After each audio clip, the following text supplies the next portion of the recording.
It's been said that every quilt tells a story, and it's so true. But I also believe every quilter has a story to tell. I wanted to hear about the people behind these wonderful quilts and thought you'd enjoy hearing about their lives also. Welcome to A Quilter's Life. Sue Schaeffer has such a cute name for her quilting business that it caught my attention and I was excited to chat with her. After having many different jobs and getting so much experience, she now feels fortunate to be able to do what she loves. What an encouragement to hear her say, "We do better as we know better." So glad I get to spend time with you today, Sue. Thank you, Paula. I was so surprised when I got your phone call the other day. It's a real honor that you called me and asked to be interviewed, and I thank you very much. Well, your name has popped up a few times in my feed, so I have been noticing you and I wanted to get to know you. I appreciate that. Uh-huh. Let's start with, where were you born and raised? Fulton County, Illinois. Never was far from Fulton County, Illinois my whole life. So did you move around in the county or are you pretty much in one town? I was born in Canton, and from Canton, the next day after I was in the hospital, my mother had me, and we went back to our home, which was in Seppo, Illinois, which is a little teeny tiny spot not far from the river. And from there, I lived with my grandmother and my great aunt off and on throughout my lifetime. Then my mom was remarried, and we moved to Little America, Illinois. I went to school at Pritchard Clark, which was a little 3-room school between Pritchard Clark and Liverpool, depending on which grade we were in, which town they bused us to. And of course, a lot of consolidation back in then. I was born in the early 50s, and a lot of consolidation for high school. So I went from 8 or 9 of us, I can't remember now, out of 8th grade into a class of 99 into high school. So it was quite a cultural change for a young gal. And then my husband and I live in Havana, Illinois, and that's where we raised our kids. Back in 93, we had a real bad flood, and 22 homes of us were lost. And believe it or not, we were 1.5 miles or close to 2 miles from the river, but we live on a natural aquifer, and it came up and flooded the majority of the town. In the subdivision we lived in, there was 22 homes of us that all lost our homes. But anyway, we recouped from that, and life goes on. Wow, that's major. Well, I'm going to jump back here. Do you have a special childhood memory? Today I would have to think about, because it's so hot here. We have actual temperature of in the high 90s, and our heat index is like 108 or 110, I heard him say earlier today. So I think back when we lived in a mobile home, my folks did. We didn't have any air conditioning, and there's nothing like a old hot tin box of a mobile home in the summertime. To keep it cool at night, Dad worked second shift, and he would come home from work at night, and he would turn the garden hose on with a sprinkler, and that would go outside our bedroom windows, and the fan would bring in that cool air. But like I said, Dad worked second shift, so my aunt and uncle didn't live far from where Dad worked at the coal mine. And in the afternoons when Daddy went to work, he would take us up to my aunt and uncle's house, and in their little house, they had a 1-room air conditioner in the living room. They kept all the shades pulled, and the doors were covered with blankets that led to that room. And I can remember walking into that room and laying down on the living room floor and just falling asleep because it was so cool in there and so dark. Anyway, that's a memory that comes up today. Wow. How innovative of him to think to use the sprinkler. That is so neat. Yeah. Dad was pretty handy about figuring things out. He was a mechanic all of his life and worked for the coal mine. Besides your quilting business, have you had other employment? Yeah, all my life I've worked. I think being a child of the 50s, we kind of always made our own way. There wasn't always jobs throughout my lifetime. I started taking in ironings for my aunt when I was 9 years old, and then one of my uncles. So I ironed as a child to earn money, and When I was 13, I went to work in a restaurant just up the road from us, waiting tables and doing dishes and stuff. Then during high school, I worked third shift at a nursing home. So I became a CNA then at that time. After high school, I went to school for key punching, and I key punched for a few years. And I worked in Walker's rolling barrels of whiskey. Then I went to International Harvester and made plowshares. And after that, I was director at the YWCA, the Aquatics and Leisure Director, because I'm an avid swimmer. Well, I was an avid swimmer. I'm getting too old to do it now. And then later in life, I installed swimming pools and hot tubs. And my husband was a licensed plumber, and he did heating and air conditioning besides that. And we ran a business for many years doing that. In the slow times, I would go help take care of people and clean houses. And I've done about everything in my life. Wow, that's a lot. I don't think everyone knows what key punching is. You want to explain that for me? Yeah, back in the day, the computers took up a whole room. I mean, a huge, huge room. And we had cards that we key punched on there, and we put in the information, and then the guys or the gals would, usually they were men back then, they would feed those cards into that computer, and then that's how the computer got its information. So that was a long time ago. Yeah. We've graduated to laptops now and our phones. We carry a computer with us every day. It's amazing. Back then, we never would have thought of what we could do today. Absolutely. We kind of covered where you live now and how you got there. Is there anything about your family you want to share? I met my husband at one of my jobs years ago, and we have 7 kids altogether. He has 3 kids from a previous marriage. Then we have 2 together, and then I had 2 from the previous marriage. So the kids are here, there, and everywhere. We've got them from California to locally, so they're just spread out everywhere. With them being so far apart, does it ever work to all get together? It hasn't for a few years because of COVID. COVID has really restricted a lot of family gatherings. So, no, we get together with 1 or 2 at a time, and that's about it. They all have jobs, they have careers, and their kids are grown now. You know, the grandkids are all grown, and the grandkids are spread out.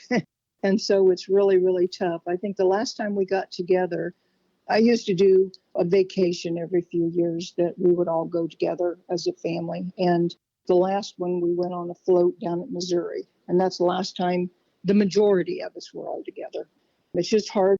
The grandkids are grown and they have lives and, you know, husbands and wives, and everybody's just so spread out. It's just tough. Yeah. When the grandkids were all in high school and we had a big dinner and they all come home and they had their boyfriends and their girlfriends. And one of my boys is that, well, 2 of them are pretty good sized guys, you know, and then the boyfriends or girlfriends, and some were husbands and wives, spouses at that time too. And it was like they all were there, and we had a big house at the time. And I told my husband, I said, oh my gosh, it was just overwhelming to me because all of these adult people and big people, you know, I don't mean heavy set, I mean just big grown up people. It just felt like the house was so full, you know. Well, what a great idea to take a vacation and have everyone together. We would like to do that again, but like I said, everybody's spread out so far. Yeah. Besides quilting, are there other crafts that you have done or that you do? Yeah, I used to do a little, I dabbled in paint, you know, and I dabbled in woodworking, done a lot of mediums over the years, you know, and ceramics. I did macrame back when that was popular. And I had no kids, and I think I made macrame plant hangers for everybody because that was just the big deal then. I've probably tried about every medium there is, and I settled on fabric. I used to make Santa Clauses and snowmen and scarecrows and what have you, you know, and then I got into quilting. And that does it, doesn't it? It does. Once you get into quilting, everything else goes by the wayside, I do believe. How about any other hobbies? I love to read. When I first opened the business, that was one thing I was really, really missing was reading. And my daughter put me onto Audible, and that really was God sent for me because I could go ahead and I could work on my quilts, whether I was long arm quilting or I was piecing and still listen to my books. As I'm older now, I love my Kindle Paperwhite. So I just love to read. So I do a lot of reading or listening to books. And I like to swim. I don't get to swim like I used to, but I do like to swim. Well, being such a swimmer, were you on a swim team? No, back in the day, they didn't have girls do that. But later in life, when the kids were grown, my husband and I were on a dance team. We both loved to dance. We even danced at the Wild Horse Cafe in Nashville, Tennessee on TV, if you remember when that was on. They invited our dance team down there to dance. So that was our 15 minutes of fame back in the day. How cool. I hope you have a copy of that. We do someplace, but it was on an 8-track tape. That's how many years ago it's been. And I don't know where it's at. I'm wondering, we were talking about that a few years ago when we downsized from a big house to a smaller house. And I told my husband, I said, when we were moving, we went through so much stuff. And I said, I'm not so sure that didn't go with a bunch of other 8-track tapes that we had and wound up at the Goodwill. And he said, no, he thought it was around there somewhere, but we haven't thought about that for a long time either. Life goes in phases. It sure does. Do you think any of your hobbies or crafts show up in your quilting? Probably not so much anymore as it did. I used to draw a few years ago, 5 years ago, I guess it was. I quit doing custom quilting and just do edge to edge now. But back then, yeah, I would draw things on quilts for customers and for myself. But that's been like 5 years ago. I had surgery on my arm. And once I had surgery on my arm, I was pretty limited in what I could do as far as long arm quilting, free motion. So anyway, it's all computerized today. We never know what's going to happen in the future, do we? No, and I don't think I would want to know what's coming down the road, to be honest with you. Did someone introduce you to quilting? Yeah, gal in Canton, Illinois, she had a quilt shop over there, and I would go in and buy fabrics from her. Her name was Pearline, and I would buy fabrics from her to make my Santa Clauses and what have you. But anyway, she kept on me about coming in and taking a class, and I go, oh, Pearline, I don't think I could ever do that because her stuff was so beautiful. I'm not so sure she ever finished a full quilt in her whole lifetime, but she knew every technique there was to know. She was just awesome with techniques. So anyway, she finally talked me into taking a class. Well, that class was way above my head at that time. I never did finish that project. I had been watching grandkids while their mommy and daddies were working, and they ended up getting a babysitter that was closer to home and easier for them. Anyway, Pearline wanted me to come in and help her, so I went in and helped her a few days every week, and then the kids lost their babysitter, and I went back to watching the grandkids then for them. I kept wanting her buying stuff and everything. Then a little later, she wanted me to buy her business, and I told her no, I didn't want to own a quilt shop. I didn't know enough about it. In the meantime, though, I had continued to do piecing, and I'd sent a few quilts out to have them quilted, and I just wasn't happy with them. Then a friend of mine, she decided she was going to open a quilt shop after Pearline closed. She asked me if I'd come and help her out. And I said, yeah, I'll come help you because grandkids were in school by that time.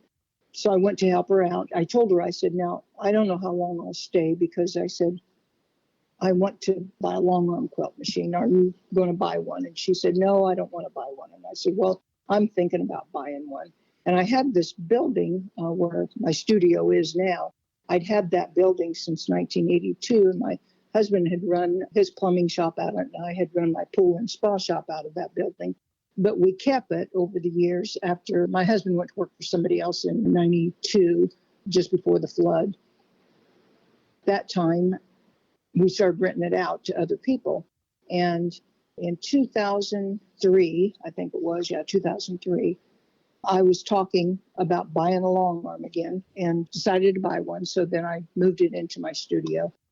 So that's how I got here. Whether you made it or somebody else made it, do you have a favorite quilt? Yeah, probably any traditional quilt. I'm not much on sampler quilts. I prefer just basic blocks that can be arranged to make a second or even a third design in a quilt. Any traditional type quilt I love. And I think I noticed that you had Civil War reproduction. Do you tend to lean toward that or just any fabric in those quilts? I'm a reproduction girl through and through. Like I said, I like traditional. In my shop, I carry a ton of 1800s reproductions, homespuns. I have a huge, huge collection of homespuns and shirtings, which are from the 1800s. But then I like the 20s and 30s too, and I carry a lot of 20 and 30s fabrics. I do carry some more modern type fabrics too, but my heart is in the more traditional, darker colors. While you're working on your quilts, do you have a tool that you're so happy that you have? Well, that's really kind of a hard one because I feel very fortunate to have access to all the tools that we do have to use today. Everything from the rotary cutter and my mat clear through to the nice needles I use for hand binding. I guess all the tools from start to finish. I just feel so blessed that I live in a day and age that we have such convenience. I remember my great grandmother and my aunt drawing around cardboard for the pieces and cutting them out with the scissors. And my great grandmother let me do that for her as I got older and was able to handle scissors. So I feel very fortunate. Do you have a favorite part of the process or do you like each step along the way? I truly love all of it. I think I would have to say I really enjoy the hand binding the most. It's the most rewarding to have that finished item sitting in my lap, whether it's something that I have done or something that someone else has created. They took a bunch of small pieces and they put them together, and it's been layered, it's been quilted, and now is time to put the frame on that quilt. And I really enjoy sitting in the evening with that quilt on my lap and either having a movie on TV or having a book on my phone listening to it. I like all of the steps to get it from that raw material to that finished quilt, but I think the binding I like the best. I find that question exciting because it seems like people are either going to say they love the binding or they hate the binding. There doesn't seem to be a middle ground. I've heard the same thing. You're right about that. Can you describe your worst quilting experience? I have to think about that for a second. Yeah, I think so. I've had 3 Gamble quilting machines in my lifetime, and I still have 2 of them. The very first one that I purchased, I spent a lot of time thinking about what machine to purchase. The dollar amount is no small amount when you purchase a long arm machine. I had went to several quilt shows back in 1999, 2000, 2001, 2002. I went to all kinds of shows trying out different machines, and I had decided I wanted a Gamble. So I drove down to Missouri and purchased it down there. I didn't purchase it at a show. I drove down and tried all of them that they had there, and I settled on one, and I really, really liked it. I was just really going to town on their machine and really enjoying it. Well, a few weeks later, they delivered my machine. It was a whole catastrophe getting it set up. The fella, he fell out of the back of the truck right from the get-go. And setting it up, he was having a terrible time. And it was a good thing my son was here because he helped a lot to try to get the guy straightened out. But anyway, we finally got it up and running. He was supposed to give me a class on it. He decided he didn't have enough time. So anyway, away he went. And I started playing on it. Oh my gosh, it shook so bad. It just shook and shook and shook. I was so disappointed and so upset because it didn't run smooth like the machines that I had tried over the past few years. So I kept calling Gamble, and that was at the time when Gamble was getting rid of it and selling it to somebody else. But anyway, it went on, and I was going down to Linda Taylor's to take a class down in Texas. So I told them about the problem I was having with my machine. And she said, bring it down. My husband will look at it. So I loaded it up in the back of the van, and away I went with it. And he looked at it and he said, well, I think you've got two harmonics in it. He said, I think you're just going to have to learn how to sew in between those two harmonics. And he said, all machines have one, but yours has two. Well, I was having such a difficult time with it after I got it back. So there was a show down in Springfield. So I decided, well, I'm going to go down there and Gamble will be there. And I'm going to talk to him and ask him if anybody been there this close to me in the area, if they could come and look at it. So I went down there, and there was a young fella from Wisconsin that was selling machines at that time for Gamble, and he's no longer a dealer. They lost a good fella, I think, when they lost him. But anyway, I started talking to him and telling him about it. And he said, you know what? He said, I'm coming through near your area. And he said, I'll stop and look at your machine for you. So he stopped and looked at it. And by golly, he figured out what was wrong with it. He went in there and he put weights on it. There's a big bar down between those machines, and it just straightened that machine out, just so smooth. Well, come to find out, he told me after that, he said that there was a lot of people that was having the same problem that I was, and they had talked all over from one dealer to another dealer to another dealer and figured out it needed that weight in there. So anyway, after they got it straightened out, but I was sure disappointed for several months because I thought, oh my gosh, I've spent all this money and I couldn't afford to buy the machine and just quilt for myself. I knew I was going to have to quilt for hire to pay for it. So I was so thankful that that kid figured it out and we got it straightened out. But it was a few months. I was really physically ill over the whole thing. So I think that's the worst experience that I had. But the squeaky wheel did get the grease. So it ended up being okay. I love all my machines. I bought two more Gambles after that. So it's a great machine. Well, to keep on that, that's really something. I bet you were just tempted to pack it all up and send it back.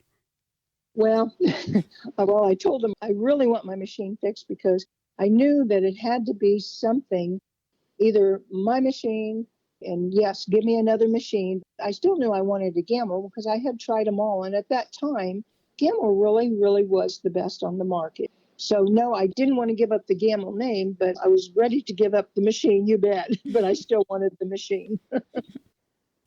This question kind of digs a little deeper. What do you think has drawn you to quilting rather than spending your time on the other crafts? I think it's the puzzle part of it. I think cutting little pieces up and putting them back together like you would a jigsaw puzzle, because I've always enjoyed puzzles too. I think it's that process of taking the fabric, using that as your medium. It's not like wood, it's not stiff. You've got to make it stiff, with your spray starch and cut up those little pieces and put it back together like a puzzle. And whether it's a utilitarian quilt that I get out of it or a show quilt, which there I'll back up a little bit because I do not do show quilts. Some of the quilts that I've quilted for people, they have had them in shows and they have won ribbons for them. But as far as myself, I've never wanted to be in competition with anybody. I just enjoy the process of it. So I think the puzzle part of it, I believe. So then, who do you tend to make your quilts for? Everybody and nobody. The quilts mostly that I have made are my shop samples. I used to quilt for hire a year ago. I quit doing that, and I do 3 or 4 quilts a month for customers now. But mostly I just do the shop samples, and they keep me about as busy as I want to be. I want to have time to do some special quilts for my kids, but they're so covered up with quilts because over the years I'll have a sample and they'll see it and they'll go, oh, Mom, when you get done with that, I want that.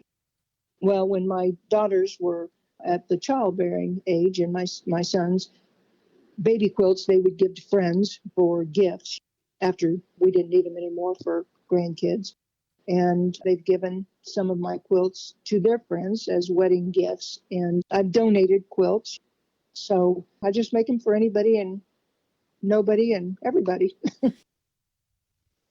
And I think anybody who has a quilt shop or a long arm business, I think they'll tell you that your time is really limited to have any time left over to make personal quilts. That's what I'm hearing. What project are you working on right now? Right now, I have a baby quilt that I'm piecing. And on my long arm, it happens to be a kid's quilt too. It's a ladybug quilt that I'm quilting. So those are the two projects right now. Please share a quilting tip. As a long arm quilter, over the years, I've had a lot of quilts that I've done for people that I say they have happy borders. That's because they've waved all through the quilting process to me. So I try to tell all my customers, I try to educate them about how to put a border on. So I tell them, be sure and take 3 measurements in that quilt, one down through the middle and one on each side, and then average that measurement and cut both of those borders that size. And then I'm the pinning queen. I use a bazillion pins in every quilt. So you want to find the middle of your quilt and find the middle of that border, and you want to pin that. You want to pin both ends of that border onto the quilt, and then you want to ease in between those pins. You want to just keep pinning and pinning and pinning and easing in. So both your sides on, press them nice and flat, and then do the same thing for the top and bottom. Take those 3 measurements, one through the middle, one through the bottom, one through the top, average that, and cut those 2 borders the same size. And again, repeat the process. Find the middle of both ends and pin, pin, pin. That's a great tip. I was taught that early in my quilting, and I have not had a problem with the edges, so I know that's a great tip. Now, you would be surprised how many people still today will just cut the width of their border and then sew it on and lop it off on the ends. And it makes those wavy, wavy borders. So that's an educational thing I do for all my customers that used to bring me quilts like that. I bet you've seen a lot of improvement in different people then. Oh my, yeah. People like to pick on their own work. And I will say to them, okay, is this your last quilt? And they'll go, well, no. And I go, well, we do better as we know better. We all started someplace. Like anything in life, the more we do it, the better we are at it. I love that quote you just said. We do better as we know better. And I think that's with anything in life. Mm-hmm. Tell me how you went from having quilting as a hobby to having it as a business. Well, I didn't start out to be a quilt shop. I just wanted a long arm. Like I said earlier, I knew I couldn't afford one if I was just going to do it for myself. I was going to have to do it as a business. So I had my building where my studio is today. And I bought that first long arm and I put it in. And I was so fortunate. I had friends that would bring me their quilts and I would say, okay, I'm just doing it for practice. And no, you're not, I'm going to pay you. And everybody always paid me. So those friends kind of goaded me into then having a business because I decided, well, I'm going to bring in a few wide backings. So I brought in a few of those. And then one of my friends said, oh, have you ever seen such and such line? It was a Barb Brackman line. And she said, did you ever see that? And I said, yes, I did. And isn't that beautiful? And she said, oh, why don't you order that? Bet you'll get rid of it, you know. So I did. And that was in 2003 when all this started. Well, a few years later, in 2006, I purchased a building a half a block from me right down on Main Street. And I transitioned the retail part of my business because I had grown out of my studio to have fabrics. And so I had transitioned into that building to have the retail part and then my long arm business where my studio is, because having the retail business and the long arm business in the same building, what was starting to happen was people would want to go to the back room and see what I was working on. Well, I would be working on a customer's quilt and I don't care who touches my quilts and who pets my quilts, but I never liked for people to touch a customer's quilt because I didn't know if they had anything on their hands or just body oils and stuff. So I would keep cautioning people, oh, please don't touch, it's not my quilt. So I made that move in 2006. And then 3 or 4 years after that, I had to buy the building right next to that building. And my husband remodeled that building and blew a hole in the wall so that we had the big building that we have now. So that's kind of how I started, went from not having a quilt shop into having a quilt shop. And now today I have over 6,000 bolts of regular size fabric. We haven't counted for a while. The last count we had 1,500, but I'm thinking we're probably well over 1,600 wide backs now. So my suppliers tell me that I am the largest in the nation for 108 wide quilt backings. There's nobody else who has that many. That's kind of my claim to fame for my quilt shop. And I noticed people can go online to order those wide backs from you, so they don't have to come into your shop if they're not near you. Exactly. Yeah. And the pictures are really pretty good online. They're pretty true. I only buy designer fabrics, so the quality is excellent in the wide backings. Just being in the business for 19 years, wide backs have come such a long, long way from what they were back 19 years ago. And the quality is every bit as good as the quality of our quilting fabric today. That's good to hear, because I did hear before that they weren't as good, so that's great. I love the name of your business, so tell me the name and how you came up with that name. The name of the business is Ma's Got a Notion. And my husband actually named it because my kids called me Ma, family members. Whenever I would do or say certain things, my mom and a couple of my aunts would always say, okay, Ma Bennett, because that was my great grandmother. And I guess I act like her a lot. But anyway, it just kind of stuck. And my kids started calling me Ma when they started talking because they heard it. And my grandkids called me Ma. So you know how it is. Husbands kind of pick that up too when they're talking to you. So I was sitting looking at a magazine, and the advertisement about the Gamble machine was in there. And I had just lost the fellow who had rented my building from me. He had a Verizon store in my building, and my building was empty. And I told my husband, I said, if I'm ever going to buy a quilt machine, and money was cheap at that time, you could borrow money pretty cheap at that time. And I said, if I'm ever going to have a long arm machine, I think now's the time to do it while I have the empty building. So he's sitting there listening to me rattle off, and he goes, uh-oh, Ma's got a notion. He's thinking idea for the word notion.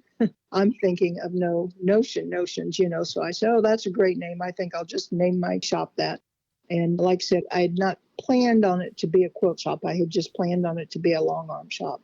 Anyway, so the name stuck, and that's how I got the name. Fun.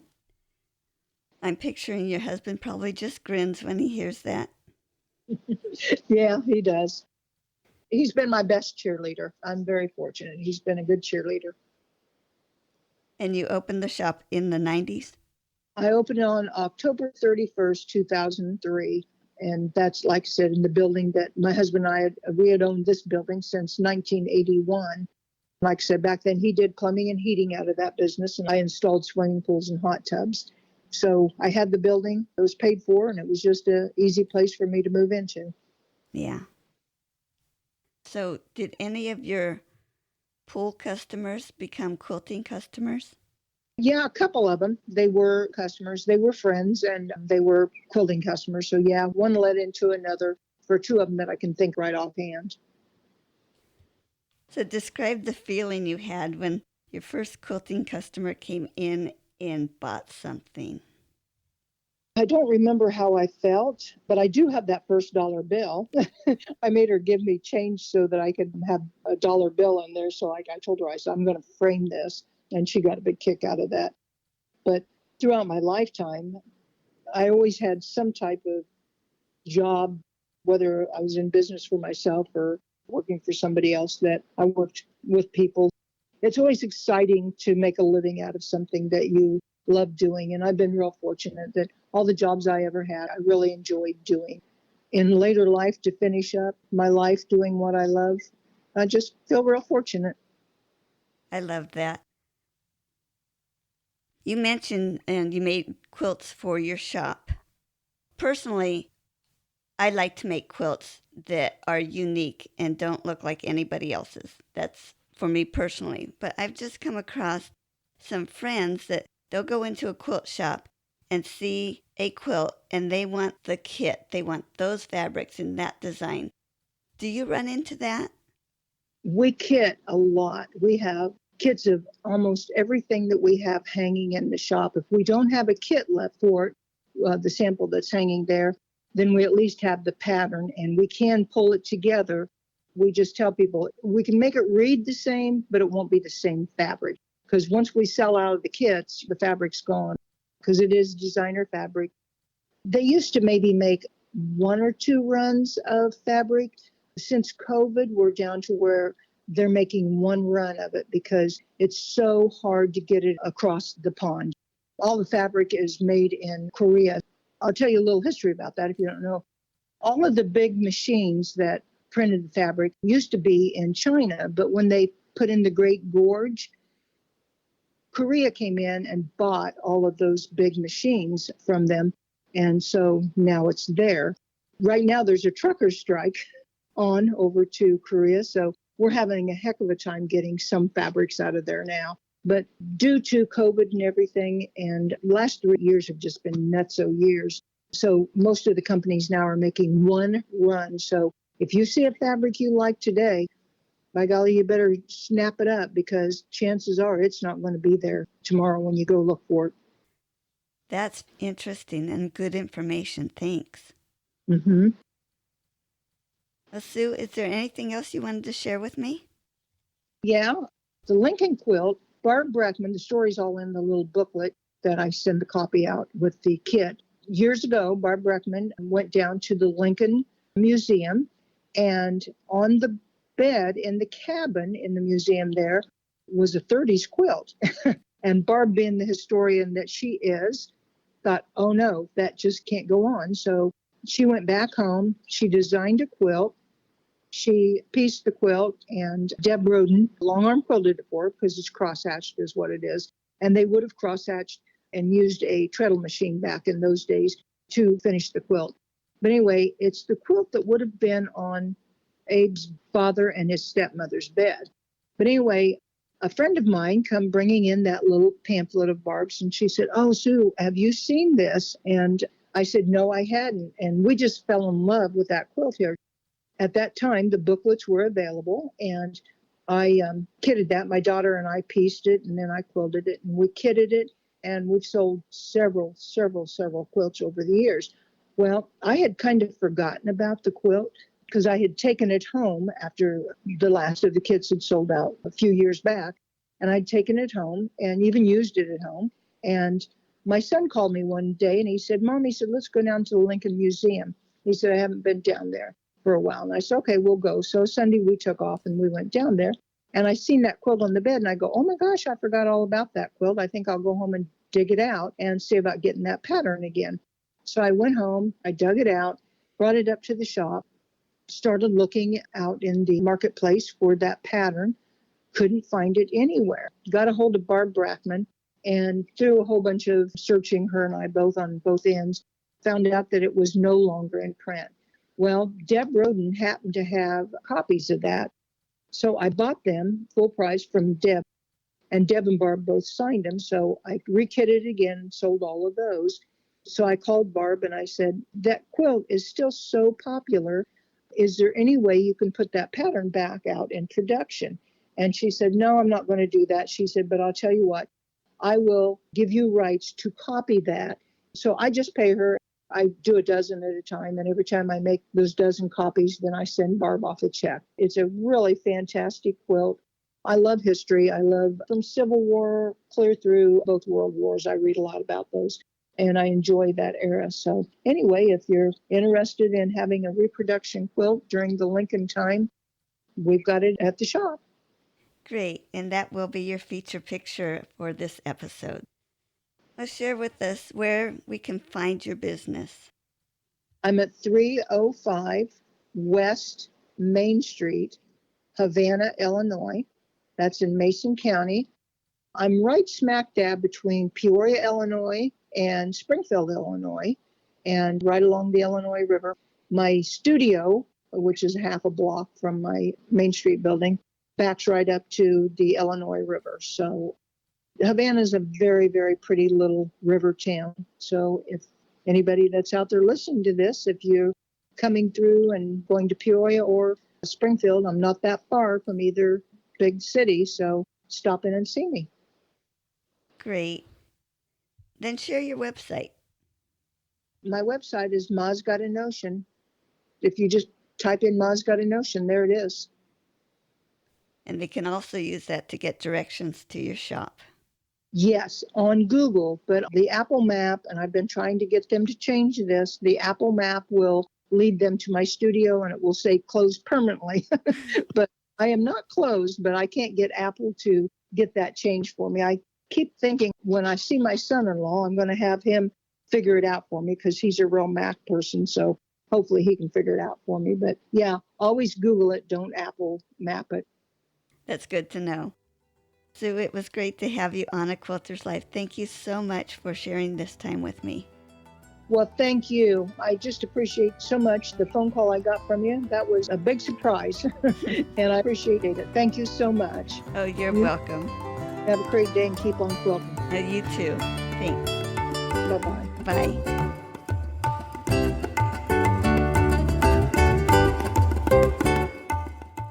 You can find more stories on aquilterslife.com or subscribe on your favorite podcast player so each episode will be downloaded automatically. Also, I want to hear about you and your wonderful quilts. Please contact me, Paula Chamberlain, through the website to set up an interview. And as always, thanks for listening.